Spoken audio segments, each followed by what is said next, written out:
recebo também aqui o Beto Zacchia, que é filósofo e terapeuta complementar. A gente vai fazer essa viagem, mas é uma viagem, de autodescoberta, o que é mais difícil. Né, Beto? Seja muito bem-vindo aqui ao programa. A gente vai conhecer a história dele, que passou um tempo na Índia, depois escreveu esse livro que maravilhoso, que ele vai contar a história para a Ana. Mas o importante é se gostar, bem como tu falaste, né? Esse caminho da autodescoberta que o Beto sabe muito bem, né, Beto? Eu quero saber como é que surgiu. Na verdade, tu és filósofo, né? Se tornou empresário. Como é que tu descobriste essa questão da autodescoberta? Como é que tu te tornaste... Foi a partir de um momento que eu fui convidado, entre aspas, né, a desmanchar a minha versão ego, que a gente vinha conversando antes, né, que eu tive que deixar. Eu perdi minha empresa por uma questão de uma falência, né. Logo em seguida também tinha uma relação de um bom tempo, também te perdeu. Tu eras empresário de que ramo? Na área da hotelaria. Eu tinha uma pousada em Florianópolis, né, que é o sonho de todo gaúcho, é ir para Florianópolis. Eu consegui realizar, só que teve um tempo para isso durar. Só que a gente não aceita, o ego não aceita perder os tentáculos deles, né? Só que existem deuses dentro da gente que querem se manifestar, aquilo que eu ia falando, as divindades querem se manifestar. Existem versões, outras versões para serem vividas, que às vezes nem todo mundo tem que viver isso, mas tem pessoas que têm essas versões que precisam vir para fora. No meu caso, foi essas questões que vieram depois dessas perdas, eu passei a estudar, né, de novo, filosofia, psicologia, astrologia, florais de Bach, reencarnação, né, através da psicoterapia reencarnacionista, e a partir daí apareceu uma nova versão, um outro Beto surgiu, né, então nesse livro a gente fala disso, né, dos momentos da vida que a gente tem que perder alguma coisa para que apareça outra versão da gente mesmo, né. Tu perdeste todos os teus alicerces, né, a gente estava conversando antes de entrar aqui no estúdio, a tua pousada, que era o teu trabalho, sim, e um casamento, sim, né, e aí tu te viu, digamos...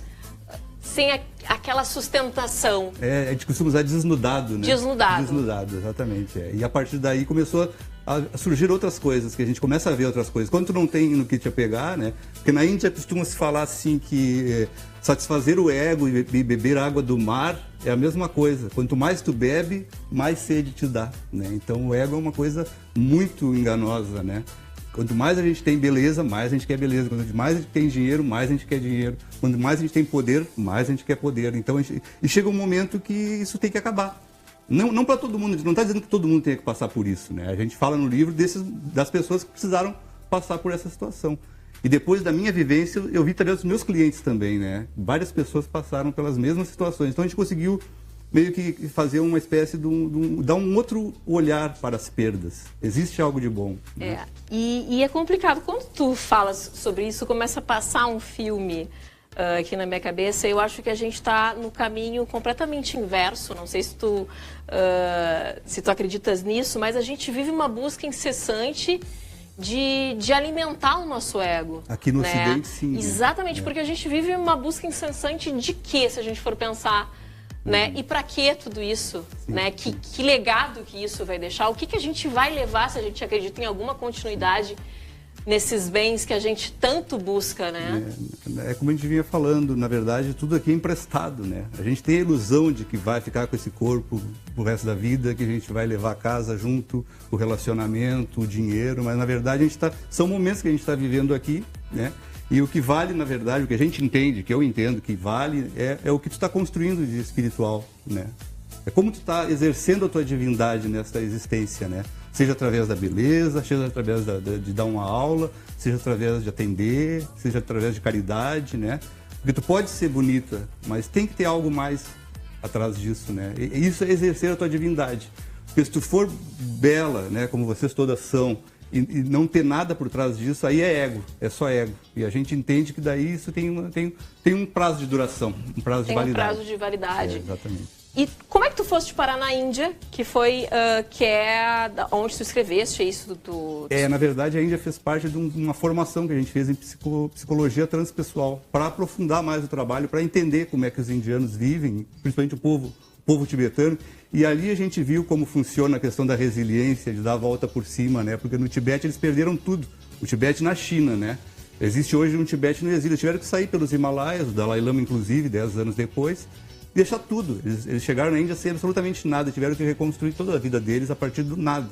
E são pessoas extremamente realizadas e felizes, sem absolutamente nada. Então a gente começou a entender e ver a vida sobre um outro prisma, né? Então, e um dos maiores motivos que me trazem pessoas até os meus atendimentos astrológicos, de regressão e de florais, são doenças. E aqui no Brasil, o câncer principalmente, né?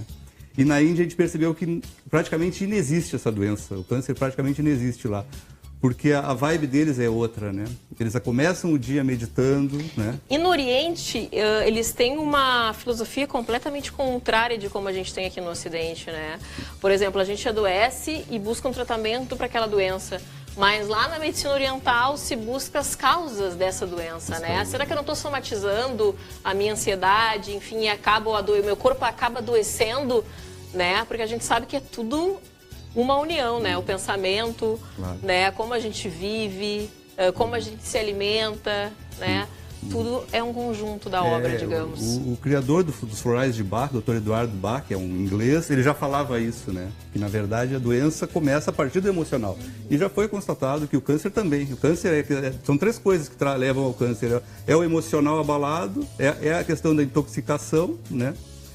Então, e lá não existe o emocional das pessoas. Esse estresse. Esse estresse, né? É a espiritualidade, né?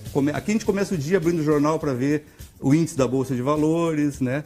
Lá não, lá tu começa o dia meditando, fazendo tuas oferendas, né? Não que a vida precise ser só isso, a gente não está dizendo que precisa ser só isso, mas que a espiritualidade tem que fazer parte da vida da gente de alguma forma. A gente pode ter vaidade, até porque eu acredito que quando a gente se sente bem por fora, isso também reflete no interior, né? Assim como o nosso interior reflete no nosso exterior.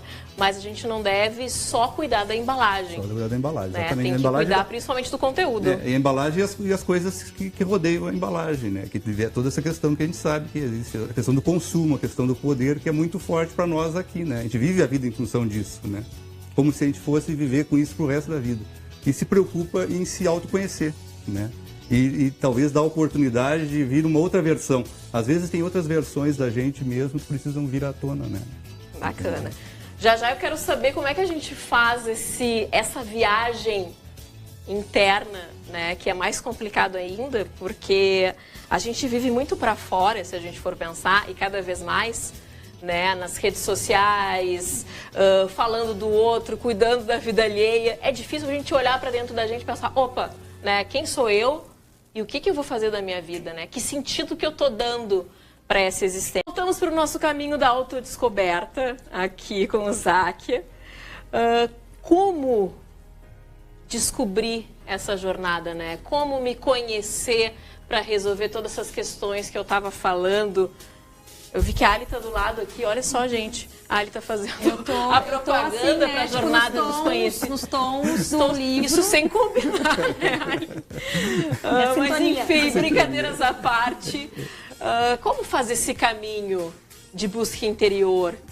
Né? Sair um pouco dessa tecnologia que nos rodeia, dessa ansiedade que a gente vive, parar um pouco para meditar. Enfim, como me conhecer para resolver todas essas questões que a gente falou, de ego, de o que vale a pena para a minha vida realmente, o que eu estou fazendo, né, dessa escola que é a nossa vida. É um entendimento pessoal meu, né? É importante a gente falar isso, né? Como eu disse, eu sou terapeuta complementar, ou seja, a gente veio para complementar as outras medicinas, né? Porque aqui no Ocidente a gente tem a medicina oficial, que é aquela que praticamente cuida do corpo, né?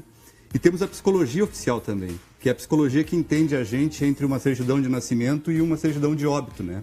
Já a visão mais holística da terapia, que envolve as medicinas energéticas e espirituais, ela vê, como a psicoterapia reencarnacionista, que é uma das técnicas que pode nos fazer entender isso, né? Que a vida acontece antes da certidão de nascimento e ela continua depois da certidão de óbito, para quem acredita em reencarnação, né? Como o budismo e a psicoterapia reencarnacionista. Então essas medicinas... Inconsciência, quando tu falas em vida, seria a nossa consciência?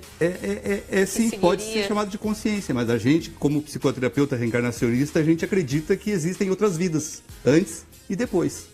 A gente acredita nisso, mas não é uma das medicinas alternativas, né, energéticas, espirituais, é a psicoterapia reencarnacionista, é um caminho, assim como a medicina dos sistemas de florais também, que pode nos ajudar, a medicina entre aspas, né, a medicina das constelações familiares, são técnicas terapêuticas que fazem a própria meditação, né, que faz com que a gente então o que a gente quer dizer com isso? Que não precisa perder para entrar nesse universo. A gente pode fazer isso antes de perder. A perda na vida, a catástrofe, às vezes até, é o último grito da existência. Tipo, cara, olha para dentro, existe algo mais que precisa olhar. E se a gente começa esse processo antes, a gente não perde, né? É possível evitar a perda, né? Evitar a jornada desconhecida de certa forma, né? Mas o caminho de volta a gente entende que é através dessas medicinas energéticas espirituais. O reiki, né? A acupuntura, o Duin, são várias medicinas que existem, né? Que não vem para substituir a medicina oficial, não vem para substituir a psicologia. Vem para complementar. Para complementar, porque nesses momentos de jornada desconhecida, existe uma coisa que se chama, que todo mundo já ouviu falar, destino, né? E isso vai além da psicologia, né? Entende? Adorei. Beto vai estar na Feira do Livro agora. Para quem quiser o Jornadas Desconhecidas, O Caminho de Volta, Beto, como faz para adquirir o teu livro?